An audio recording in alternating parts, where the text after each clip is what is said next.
That's true, yes. Well, listen, I'm sure after last week's or last fortnight's lecture, you were all hyped up to go and see these draconids, but most of you probably, like me, stood and looked at the rain falling out of the cloud, which was very, very disappointing. However, most of Europe, or parts of Europe, were less unfortunate, and the draconids came almost to the predicted minute.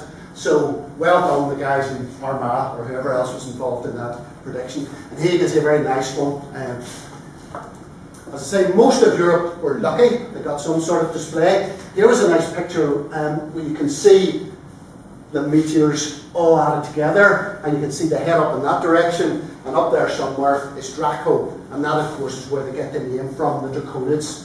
And if any of you know the constellations, Draco's like a little circular head up in there somewhere. I found it very difficult. I had worked out what it was, but I can't see it now in that picture. But you can see the meteors are all heading back towards an apparent place in space.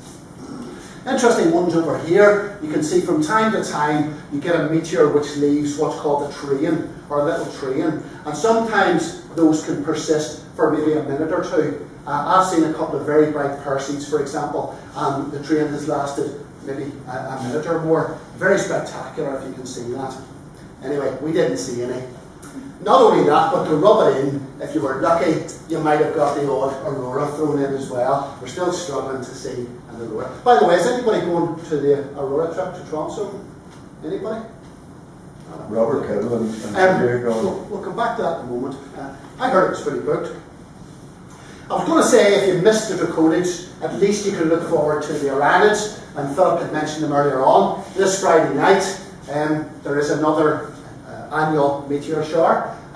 This is particularly interesting, not because it's a particularly strong meteor shower, but because it's associated with Comet Halley. So if a lot of you are far too young to have missed Comet Halley, at least you can see some of the meteors that are associated with it. The bad news is, and there's no sense keeping it back from you, the forecast isn't very good. In fact, it's probably pretty terrible. We were looking at it before we came in tonight, and it doesn't look too good. Anyway, things can change. Things can change very quickly. The best time to see an Oranid meteor is probably after midnight. Anybody who's been out this last 2 clear nights that we've had this month will know Oranid doesn't come up until about, or very early in the morning. So the radiant, that point that they appear to come from, won't even be above the horizon until the wee small hours. So the best time to see it is probably after midnight. Okay, the sun, and again, we haven't seen that much of the sun. Peter unfortunately can't be here tonight, but he sent me a couple of nice images. This one here is a nice hydrogen alpha image, which I think he took on Sunday. And you can see there was a whole plethora of sunspots round about the middle. I had a look at them myself. And 1 or 2 look pretty big, I have to say. Those sunspots have moved around. This is today's image, and you can see the whole mass of them has moved around, but they're pulling on another big group here, which means the activity levels on the sun will continue over the next couple of days. And that's good for anybody who's heading off to the aurora trip next Wednesday, because you've a fair chance that some of these active regions will cause some sort of solar wind. This is another image of Peter's, and you can see in some detail he's looked at the sun and hydrogen alpha and calcium, and you can see these are very active regions of the sun. So the sun continues to be nice and active, but at the moment, today's photograph in ultraviolet, and what we're looking for there is the dark bits, because the dark bits are coronal holes, and they're spewing the solar plasma out into space. There aren't any in this photograph. If you're going to Tromsø, you'll want to see a whole lot of dark holes, probably about the weekend, and that will take 2 or 3 days to make its way, and hopefully anyone who is heading out will get some sort of display. Don't forget, to see an aurora, you need a cloudless night, and you need some sort of auroral display, so there's no guarantee that if you would see something. This was a photograph of space weather. It's a place called Trondheim, which is also in Norway, and you can see they do get clear skies in Norway, but that's the Hunter's moon, which was the last full moon, and right beside it is Jupiter. And the moon is also very interesting. I think, is it tonight is last quarter moon, and that's pretty much what the moon will look like. Is it right? It's round the wrong way, is it? Back to front. But anyway, don't worry about that. For lunar observers, the interesting part of the moon is this bit here, the bit between the dark and the bright, that we call the terminator, and that's where you can see the real detail in the craters and the mountain ranges.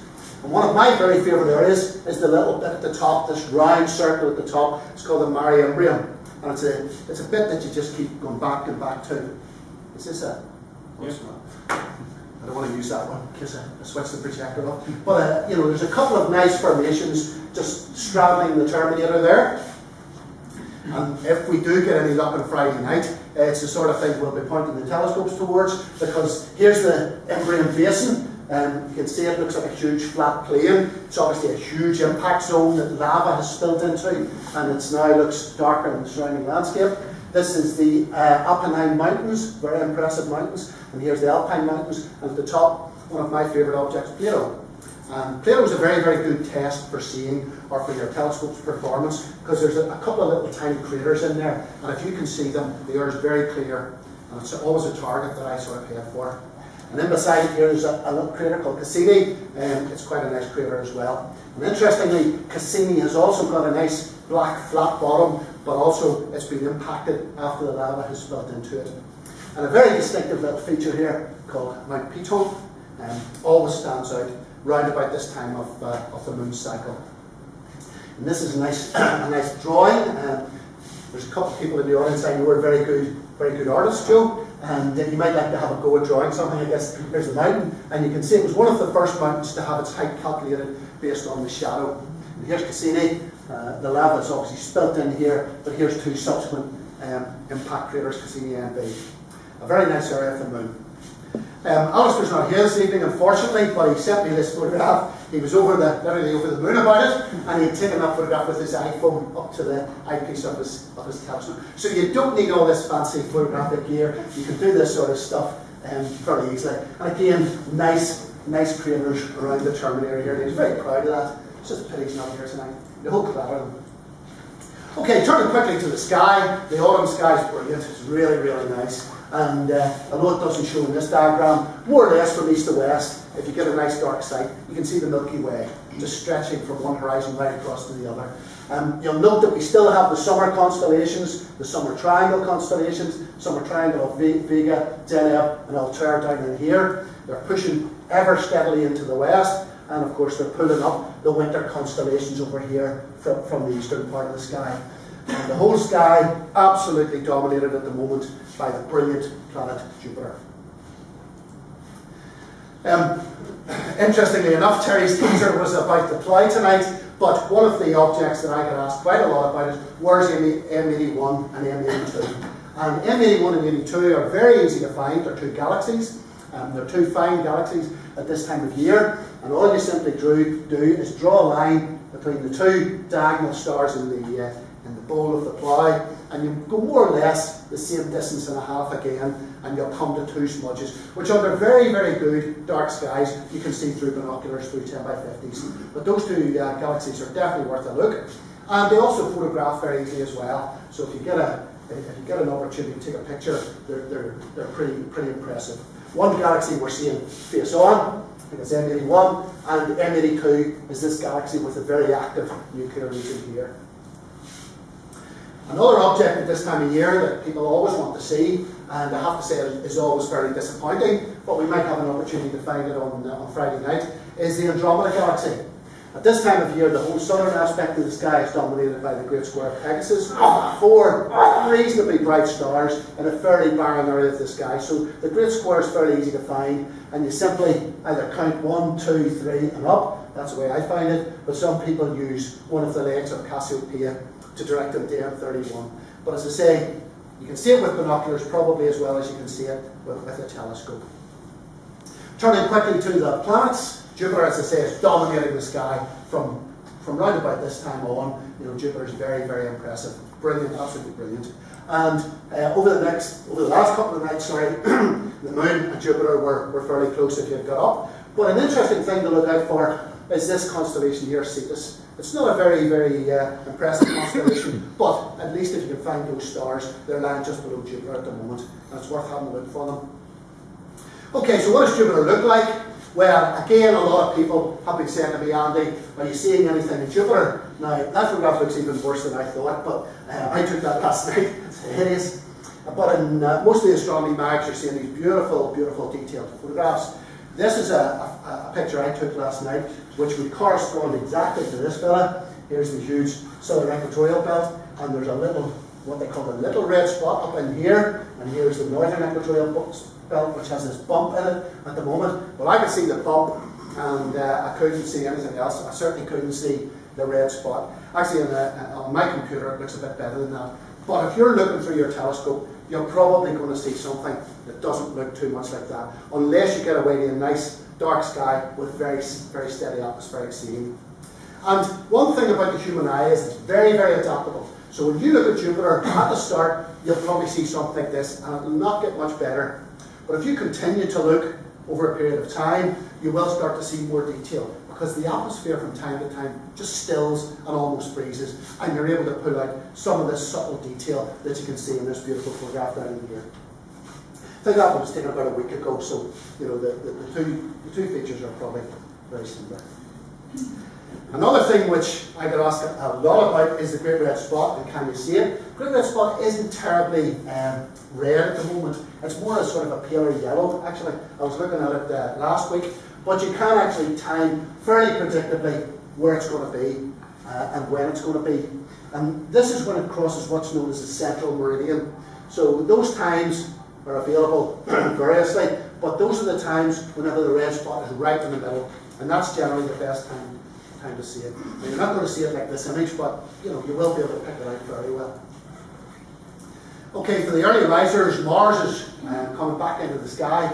Mars, I have to say, is probably not too impressive at the moment. It's still a very, very tiny disk, but it's quite close to the very distinctive constellation Leo. And in fact, in the morning, I saw it in the morning, it's quite close to Regulus in the sky at the moment. So it's very easy to pick out. But over the next 3 mornings, the 20th, 21st and 22nd, the moon is a fair indication. But you can't mistake Mars because it's nice and ruddy red looking. Just to finish off, we had a satellite which was heading towards Earth, and now we have another one. Now, it's unlikely again that this satellite will come anywhere near us in Ireland, and the orbit is sort of inclined away from us slightly, but who knows, it might bounce back in again, you just don't know. The interesting thing about this is it wasn't due to come down for some time, perhaps 18 months, 2 years. What has happened is the solar activity has pushed the atmosphere up, started to slow the satellite down, and now they think it will come down probably around Sunday, the 23rd. So keep your eyes open, you might see a bigger meteor than you anticipated. Okay, heading back to the teaser, yes, it's Neptune. Now's a very good opportunity to see Neptune pretty much as it was when it was discovered. We're back to very much the same star arrangement. Whatever. Can anybody remember who discovered Neptune? No. I'm prepared to share my half my mini Mars bar. But anyway, it was discovered jointly by calculation, which was quite a feat in those days. But it's exactly 165 years ago, back to, I think it was July the 11th, when Neptune was discovered. So it's done one complete revolution of the Sun, orbit of the Sun, and it's back more or less to the same place. Okay, now's a good time to see it, and maybe on Friday night, if the elements are with us, we'll see Neptune. Thanks very much.